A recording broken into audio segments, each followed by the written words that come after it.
Before we descend into the frozen archives of 1956 and uncover a file that the Bureau kept sealed for 50 years, please make sure to subscribe to the channel and turn on notifications. The history of the Cold War is written in ink, but the story we are discussing today was written in frost and silence, and you won't want to miss the analysis of what truly happened in the Alaskan wilderness. The story begins not with a bang, but with a glitch. It was the second week of November, 1956. The geopolitical temperature was freezing. The Hungarian uprising had just been crushed by Soviet tanks. The Suez Crisis was boiling over in Egypt. In Washington, D.C., the mood was one of perpetual grinding anxiety. But 3,000 miles away, in a radar station perched on the jagged edge of the Bering Strait, the concern was purely technical. Airman First Class Miller was staring at a scope that shouldn't have been showing anything. The airspace between the Soviet Union and the territory of Alaska, it wouldn't become a state for another 3 years, was supposed to be empty. The distant early warning line, or the DEW line, was still under construction, a massive necklace of radar stations designed to catch Soviet bombers coming over the pole. But Miller wasn't at a DEW site. He was at a temporary monitoring outpost near Nome, working off older equipment left over from the Second World War. At 0200 hours, a ghost appeared on the green phosphor screen. It wasn't moving like a plane. A MiG-15 or a Tu-95 Bear bomber would have cut a clean, fast line across the grid. This object was drifting. It was slow, agonizingly slow, moving at the mercy of the stratospheric winds. It was hovering at 60,000 feet, an altitude that, in 1956, belonged almost exclusively to the gods and the most advanced experimental aircraft. Miller called his superior. The superior called Elmendorf Air Force Base. By dawn, the information had been encrypted and telegraphed to the Pentagon, and from there, it slid across a mahogany desk in the J. Edgar Hoover building in Washington. The FBI didn't usually handle air defense. That was the Air Force's job. But this wasn't an invasion, it was an infiltration. The object had been identified by a scramble of F-89 Scorpions as a high-altitude balloon. It was massive, made of a translucent polyethylene material, dragging a payload the size of a small car, and it wasn't responding to radio hails. The intelligence community knew about balloons. The Americans had been launching them over the Soviet Union under Project Treacherous, claiming they were for weather research while packing them with high-resolution cameras to photograph Soviet missile silos. It was only a matter of time before the Soviets returned the favor. But the trajectory of this balloon was wrong. It wasn't just drifting over missile sites, it was descending.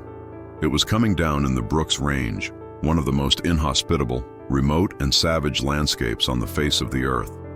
The decision was made at the highest levels of the Department of Justice and the Defense Department. They couldn't just bomb it. If the payload contained biological agents, a new type of nuclear battery, or cryptographic codes, destroying it would be a waste of an intelligence goldmine. They needed to recover it intact.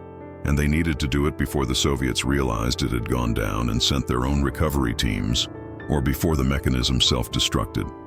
Special Agent Richard Dick Sterling was the man chosen to lead the operation. Sterling was a Bureau legend, a man who had cut his teeth chasing rum runners in the 30s and German saboteurs in the 40s. He was 45 years old, built like a linebacker who had gone to seed but kept the muscle underneath. He was a creature of city streets and interrogation rooms. A man who knew how to break a suspect with a look. He was not a mountaineer. He was not an Arctic explorer. But Sterling was loyal, and he was discreet. The mandate was secrecy. The military was too large, too leaky. The FBI could move quietly. Sterling was given a blank check and 48 hours to assemble a team. The mission profile was simple. Insert into the target area, locate the payload, secure it, and extract. They called it Operation Whiteout. Sterling sat in a smoke-filled briefing room in Seattle, looking at the 19 dossiers spread out on the table before him. He needed men who could handle a gun, men who could keep their mouths shut, and men who could survive temperatures that dropped to 50 degrees below zero. He had hand-picked agents from field offices in Seattle, Anchorage, and Chicago. He had pulled favors. He had lied to wives about training exercises. He looked at the map of the Brooks Range. It was a vast, blank, white space. There were no roads. There were no towns. Just millions of acres of jagged peaks, ice, and silence. 20 men, Sterling muttered to himself, lighting his third cigarette of the hour. We send 20 men to pick up a balloon. What could go wrong? He had no idea that he was looking at the roster of a ghost ship. The radar blip had stopped moving. The Soviet eye had closed. Now, they had to go find it. Chapter 2. The Task Force. The team that gathered at the airstrip in Fairbanks on November 14th was a study in contrasts. To the casual observer, they might have looked like a geological survey team or a group of oil prospectors, heavily geared in parkas and canvas trousers. But the way they stood, the way they scanned the perimeter of the airfield, gave them away to anyone who knew what to look for. Sterling had divided the 20 men into 4 squads: Alpha, Bravo, Charlie, and Delta. Alpha Squad was the command unit. It consisted of Sterling and 4 senior FBI agents. There was Harris, a radio specialist who had served in the Signal Corps in the Pacific. There was Kowalski, a brute of a man from the Chicago office who carried a shotgun like it was an extension of his arm. There was Dr. Eris Thorne, a civilian consultant from the Atomic Energy Commission, attached to the team to check for radiation. And finally, there was the guide, a local trapper named Silas Kincaid. Kincaid was the only one who truly belonged in the landscape they were about to enter. He was 60 years old, with skin like cured leather and eyes that seemed permanently squinted against a non-existent glare. He didn't speak much. He had looked at the FBI agents with their pristine government-issue gear and spat a stream of tobacco juice onto the tarmac. To Kincaid, they were tourists. Dangerous tourists, but tourists nonetheless. Bravo Squad was the heavy lifting crew. 5 men, all former military, now bureau agents. Their job was to haul the recovery sleds and secure the perimeter. They were younger, eager, filled with the specific kind of invincibility that comes from surviving a war and thinking the peace will be easy. Charlie and Delta squads were support and reconnaissance. They were the flankers. Among them was a young agent named Thomas Vance. Vance was 24, a rookie out of Quantico. He had been a track star in college and had grown up hunting in the Adirondacks. He was the best marksman in the group, but he had never seen a mountain like the ones rising in the distance. He was writing a letter to his fiancée in the hangar, trying to sound casual, trying to explain why he wouldn't be able to call for a week. "Gentlemen," Sterling's voice cut through the cold air of the hangar. The men gathered around. The C-47 transport plane idled behind them, its engines screaming a high-pitched whine. "We are going into the end of the world," Sterling said. He didn't shout. He didn't need to. "The target is located in a valley approximately 100 miles north of the Arctic Circle. We do not know what is in the payload. We assume it is hostile. We assume it is booby-trapped. We act accordingly." He paused, looking at each man. "The Soviets know this thing is down. We have intelligence that suggests they might try an aerial recovery, or even insert a Spetsnaz team to destroy the evidence. Our orders are to secure the package at all costs. If you see tracks that aren't ours, you go to condition red. No questions." Dr. Thorne, the scientist, cleared his throat. He was a small man, shivering already despite his layers of wool. "Agent Sterling, regarding the payload. If the Geiger counters click above a certain threshold, we must retreat. Instantly. We are not equipped for a hot recovery." Sterling nodded, but his eyes were hard. "We cross that bridge when we get there, Doctor. Right now, our enemy is the terrain." They loaded up. The gear was heavy.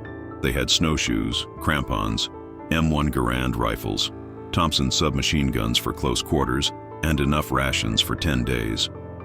They had heavy canvas tents and sleeping bags rated for the Arctic. But technology in 1956 was heavy, cumbersome, and prone to freezing. The radios alone weighed 40 pounds. As the C-47 lifted off, banking sharply over the snow-covered pines of Fairbanks, the mood in the cabin was tense. The windows frosted over immediately. They were flying into a white void. Vance looked across the aisle at Kincaid, the guide. The old man had his eyes closed, his arms crossed over his chest. He wasn't sleeping. He was listening to the wind buffeting the fuselage. "Hey," Vance said, his voice barely audible over the engines. "You think we'll find it?" Kincaid opened one eye. It was a pale, watery blue. Finding it ain't the problem, son. The mountain catches everything eventually. It's getting back out, that's the trick. It's just a balloon, Vance said, trying to convince himself. Kincaid smiled, but there was no humor in it. It's never just a balloon, not up there. Up there, everything is a test, and most people fail. The plane droned on for 2 hours. The turbulence grew worse. The pilot, a veteran of the Berlin airlift, came over the intercom. We're approaching the drop zone. Visibility is dropping. We have a window of maybe 20 minutes before this front closes in. Get ready to jump. They weren't landing. The terrain was too rough. They were parachuting in. 20 men descending into a wilderness that had never been mapped on foot. As the side door opened, the cold hit them like a physical blow.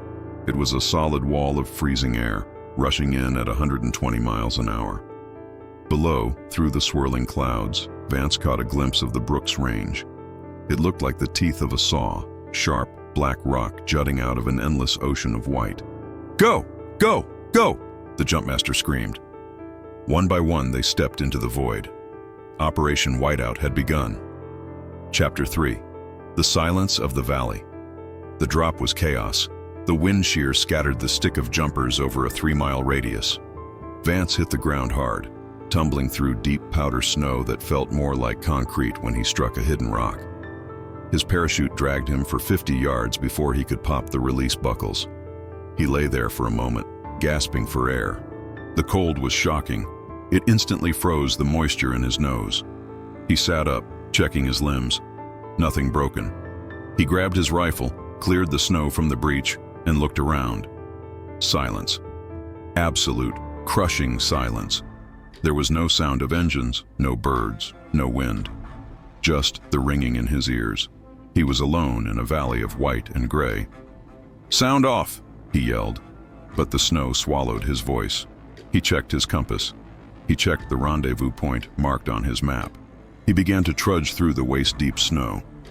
It took 3 hours for the team to regroup. By the time they were all accounted for, the sun, a pale, weak disk hugging the horizon, was already beginning to dip. They had all made it, though Agent Miller from Bravo Squad had twisted his ankle. It was taped up tight, but he was limping. In this terrain, a limp was a liability. Sterling did a head count. 20 men, 20 breaths pluming into the twilight. "Kincaid!" Sterling barked. "Where are we?" The guide was standing on a ridge, looking through a pair of binoculars. "We're about 5 miles south of the projected crash site. The wind pushed us. We have to cross that ridge." He pointed to a jagged spine of rock that looked like a dragon's back, "and descend into the next basin. That's where your balloon is." "Can we make it before dark?" Sterling asked. "No," Kincaid said flatly. "And you don't want to be on that ridge when the night comes.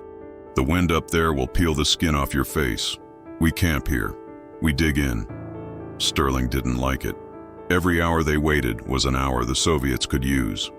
But he looked at the men. They were already shivering, the adrenaline of the jump fading, replaced by the reality of the temperature.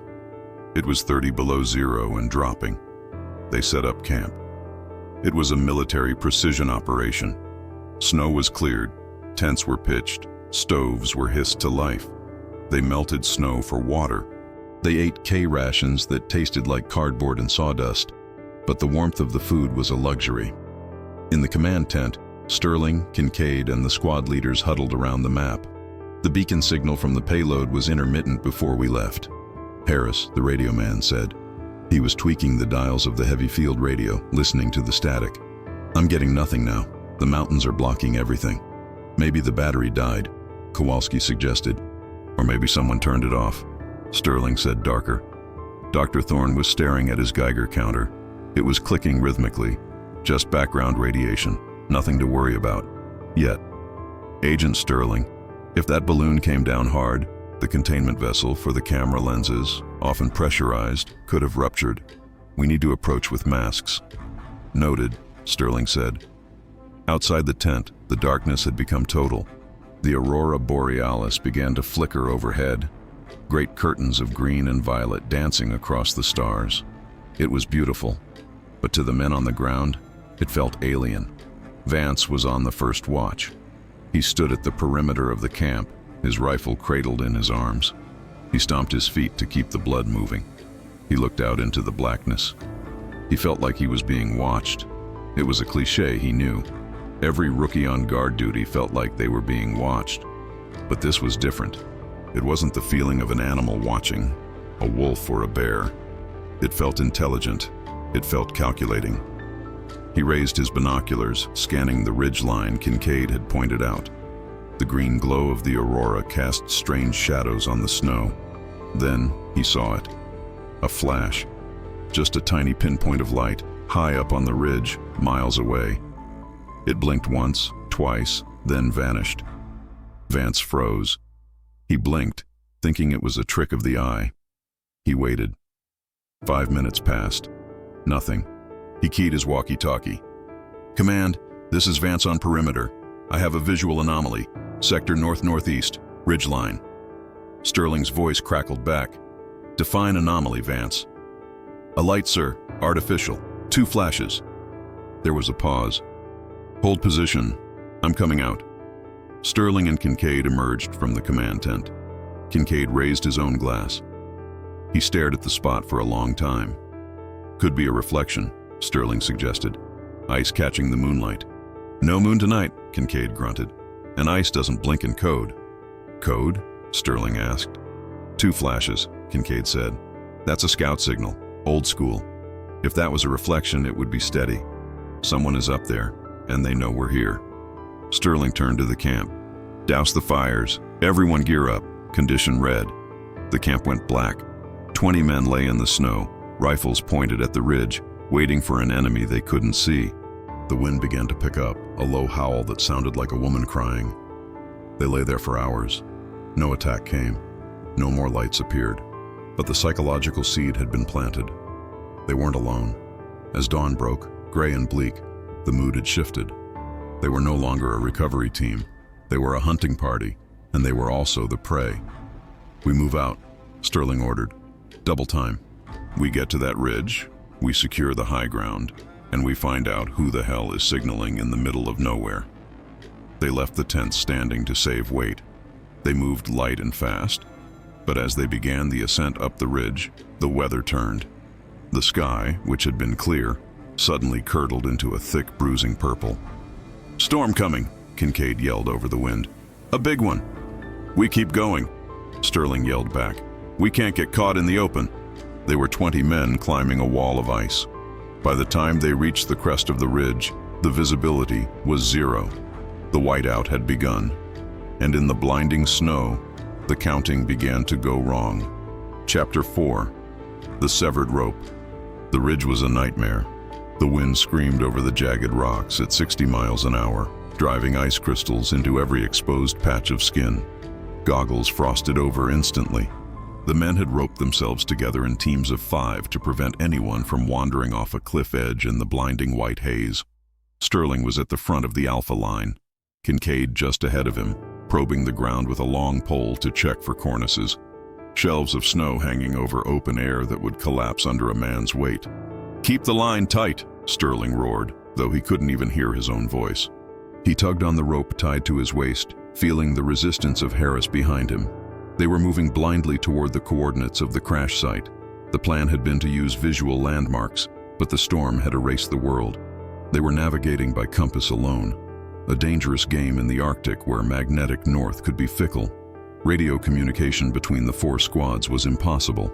The static was a solid wall of noise. They were relying on physical contact. Vance was in the rear of the Charlie squad rope line. He was exhausted. The altitude and the cold were sapping his strength. Every step was a battle. He kept his head down, staring at the boots of the man in front of him, Agent Miller. Miller's limp was getting worse. He was dragging his left leg, slowing the squad down. "Come on, Miller," Vance muttered into his scarf. "Keep moving." Suddenly, the line went slack. Vance stumbled forward. The tension that had been pulling at his waist was gone. He stopped, grabbing the rope. It trailed off into the white mist ahead of him. He pulled on it. It came toward him easily. Too easily. He coiled the rope, walking forward, heart hammering against his ribs. 5 yards. 10 yards. He found the end of the rope. It hadn't snapped. It hadn't come untied. It had been cut. Vance stared at the frayed end of the hemp rope. The cut was clean, made by a sharp knife. He looked around, spinning in a circle. "Miller! Sergeant!" Nothing but the shriek of the wind. He was alone. The 3 men ahead of him, Miller and the 2 others, were gone, vanished into the storm. Panic, cold and sharp, spiked in his chest. He screamed their names, but the wind tore the words from his mouth. He unslung his rifle, clicking the safety off. Why would they cut the rope? Why would they leave him? Unless they didn't cut it. Unless someone else did. He backtracked, looking for footprints. The snow was filling them in as fast as they were made. He found a depression where Miller had stepped, then another. Then he found something that made his blood freeze. Crossing the line of their march perpendicular to their path were other tracks. They were wide, made by snowshoes, but the pattern was different from standard-issue U.S. military gear. They were wicker-woven snowshoes. Someone had intercepted the line. In the blindness of the storm, amidst the howling wind, someone had walked right up to the rope between Vance and Miller, cut it, and, what? Led them away, pushed them off the ledge. Vance realized he was standing still, a perfect target. He dropped to a knee, raising his rifle. "Command!" he shouted into his radio handset. "Command, this is Vance. I am separated. Charlie Squad is gone. I repeat, Charlie Squad is missing."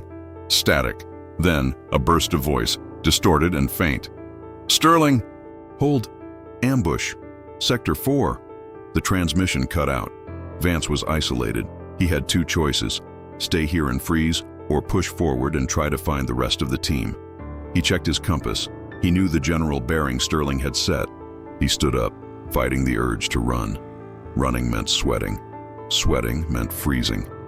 He began to walk, rifle at the ready, stepping over the strange, wicker-patterned tracks that disappeared into the gloom. He walked for an hour. The storm began to break just slightly. The wind died down enough that he could see maybe 50 yards. He came to the edge of a drop-off. Below him, the valley floor opened up. And there, half buried in a snowdrift, was the target, the Soviet balloon. It was immense, a deflated skin of plastic rippling in the wind like a dead jellyfish. The payload basket was on its side, black metal against the white snow. But Vance wasn't looking at the balloon. He was looking at what was scattered around it. There were bodies. Not just bodies. Gear, tents, crates. He raised his binoculars. He saw the parkas. They were FBI issue.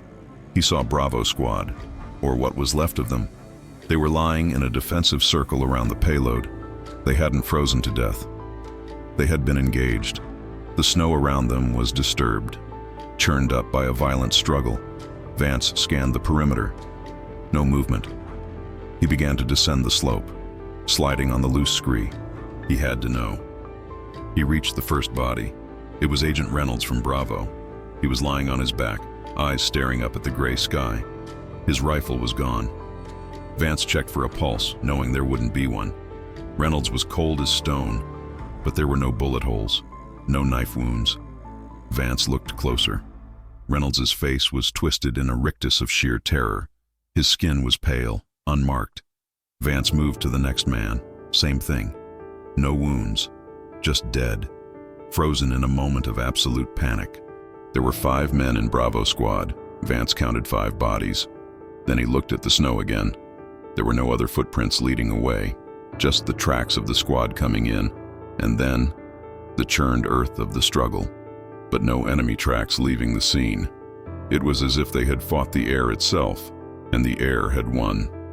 Vance backed away, his breath coming in short gasps. He looked at the payload of the balloon. The metal hatch on the side of the black box was open. Whatever had been inside was gone. "Vance!" The voice made him spin around, finger tightening on the trigger. Emerging from the tree line at the bottom of the valley was Sterling. Behind him were the remnants of Alpha and Delta squads. They looked ragged, beaten. Sterling limped forward, his face a mask of fury and confusion. "Vance, where the hell is Charlie Squad?" "Gone, sir," Vance said, his voice trembling. "Someone cut the rope. I found tracks." Sterling looked at the carnage of Bravo Squad. He looked at the empty payload. "We have 19 men," Sterling said, doing the math in his head. Bravo is 5 down. Charlie is 4 missing. That leaves 10 of us. 11, counting me, Vance said.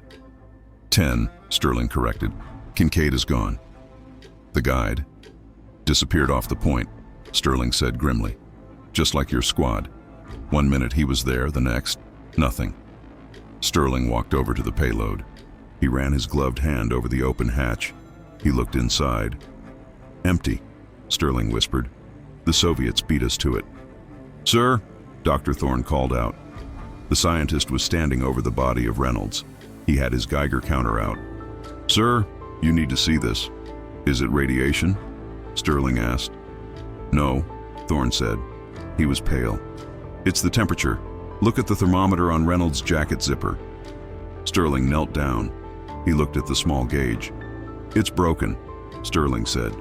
It's not broken, Thorne said quietly. It's bottomed out. The mercury is frozen solid. Sir, for mercury to freeze like that, the temperature around these men had to drop to nearly 80 degrees below zero, instantly. That's impossible, Sterling said. It's 30 below.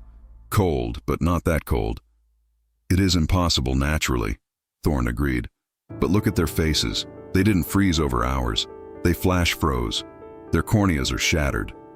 Thorne looked up at the darkening sky. Whatever was in that balloon, Thorne said, it wasn't a camera, and it wasn't a bomb. It was something that manipulates thermodynamics. A weapon, a weather weapon. Sterling looked at the empty box. And now someone has it. Or, Vance said, looking at the strange wicker tracks he had followed, which seemed to circle the camp now, appearing at the edge of the clearing. Or it escaped. Sterling racked the slide of his Thompson. Perimeter, defensive positions. We are digging in here. If there's a weapon that freezes men instantly, we are not leaving until we find it or destroy it. The 10 survivors formed a circle around the dead of Bravo's squad. The wind began to howl again, but this time the sound was different. It sounded like machinery, a low grinding hum coming from deep within the glacier at the end of the valley. The sun went down. The long night began. Chapter 5. The voice on the radio darkness in the Arctic is a physical weight. It presses against the eyes, heavy and suffocating. The 10 survivors of the FBI task force huddled in the lee of the crashed balloon payload. They had used the heavy polyethylene fabric of the balloon itself to construct a makeshift shelter, burying the edges in the snow to keep out the wind. Inside, the mood was brittle. They had started with 20. Now they were 10. 5 dead outside, frozen into statues. 5 missing in the storm, presumed dead or captured. Sterling sat by the small camping stove, the blue flame the only light in the tent. He was cleaning his weapon, the metallic click-clack of the action the only sound other than the wind. We need a plan, Dick, Agent Harris said. He was trying to fix the radio again, soldering a wire with trembling hands. We can't stay here. If that temperature drop happens again, we aren't leaving until we know what happened to Charlie's squad, Sterling said. And Kincaid. Kincaid is dead, Kowalski grunted. The big man was sharpening a combat knife. The old man probably fell in a crevasse, or he ran, saw the storm coming and bailed on us. He didn't run, Vance said from the corner. He knew this terrain. If he left, it's because he saw something. Suddenly the radio squealed, not static. A voice. It was faint, distorted by the atmospheric interference, but it was human. Anyone, hear me, help. Harris jumped. He jammed the headset against his ear. This is Alpha 1. Identify. Who is this? The room went silent. Everyone leaned in. This is Miller. Charlie's squad. Vance scrambled over. Miller, it's Vance. Where are you? The voice on the other end was weak, slurry, like a drunk man, or a man in the final stages of hypothermia. Vance, the cold. It moves, Vance. It moves. Where are you, Miller? Sterling barked. Give us a landmark. In the ice. Cave. We followed the tracks. Vance, tell them. Tell them it's not the Reds. What is it? Vance asked. It's the sky. The sky came down. There was a sound on the radio then. A sharp, cracking sound, like ice breaking or a bone snapping. Then a scream. It wasn't a scream of pain. It was a scream of absolute, unadulterated awe. "Beautiful," Miller whispered. Then the line went dead, just the hiss of white noise. Harris frantically spun the dials. "I lost him. Signal is gone." Sterling stood up. He said ice cave. "Did anyone see a cave on the approach?" "I saw a fissure," Vance said. "About a mile back, near where the rope was cut. It looked like a glacial opening." "We go," Sterling said. "Now." "At night?" Thorne protested. "In this storm? That's suicide." "Miller is alive," Sterling said, "and he has answers. We are FBI agents. We do not leave our men behind." They geared up. The fatigue was overwhelming, but the adrenaline of the radio call pushed them forward. They left the shelter of the balloon fabric and stepped back into the hell of the storm. Vance took the point. He retraced his steps, following the internal compass in his head. The snow was waist deep now. They had to fight for every yard. After an hour, they found it. A dark maw in the side of the cliff face, jagged and foreboding. It wasn't a natural cave. It looked like something had melted a hole straight into the glacier. The edges were smooth, glassy ice. "Flashlights," Sterling ordered. Beams of yellow light cut into the darkness. They entered the cave. The wind died instantly, replaced by a damp, stagnant stillness. The air smelled of ozone, the smell of a thunderstorm or an electrical fire. "Look at the walls," Thorne whispered. The ice walls were covered in markings, not carvings, scorch marks, perfectly circular burns etched into the frozen water. They went deeper. The cave descended sharply. They had to use their ropes to rappel down a slick ice chute. At the bottom, the cave opened up into a massive cavern, and in the center of the cavern sat a camp. It was Charlie Squad's camp. A tent was set up. A fire was smoldering, burned down to embers. "Miller," Vance called out. No answer. They approached the tent. Sterling pulled back the flap with the barrel of his gun. Empty. But on the floor of the tent was a journal. It was Miller's field notebook. Vance picked it up. The last entry was scrawled in shaky handwriting, the ink smeared. "November 15th, 2100 hours. We found the pilots. The balloon didn't crash. It was shot down, but not by a plane. We found the pilots in the ice. They aren't Russian. They aren't human. God help us. They are waking up." "Pilots?" Sterling asked, reading over Vance's shoulder. It was an unmanned balloon. "Maybe not," Vance said. He looked toward the back of the cavern. There, embedded in the ice wall, was a shape. It was dark, metallic, and discoid. It had crashed into the glacier, and the ice had frozen around it. It wasn't the balloon payload. It was what the balloon had collided with. "The balloon," Thorne said, his voice trembling with scientific terror. "The Soviet balloon. It didn't just drift here. It was tracking something. It was hunting. And it found it," Sterling said. As they stared at the object in the ice, a sound echoed from the tunnel behind them. The tunnel they had just come down. It was the sound of a rope being cut. Then, the sound of wicker snowshoes on ice. They spun around. The exit was blocked. Standing at the top of the ice chute, silhouetted by the faint light from the surface, were three figures. They were wearing white parkas. They held weapons that looked like standard AK-47s. "Soviet recovery team," Kowalski growled, raising his shotgun. "Wait," Vance said. "Look at their faces." The figures stepped into the light. They weren't wearing masks. Their faces were gray, frostbitten, and slack. Their eyes were wide and unblinking. It was Charlie Squad, the three men who had vanished when the rope was cut. They were standing there, but they weren't moving like men. They were moving like puppets, and behind them, in the darkness of the tunnel, something tall and slender unfolded itself from the shadows. "Open fire!" Sterling screamed. The cavern erupted in gunfire. The muzzle flashes illuminated the ice, creating a strobe light of horror. But the bullets didn't seem to stop the advancing men, and the temperature in the cave began to drop.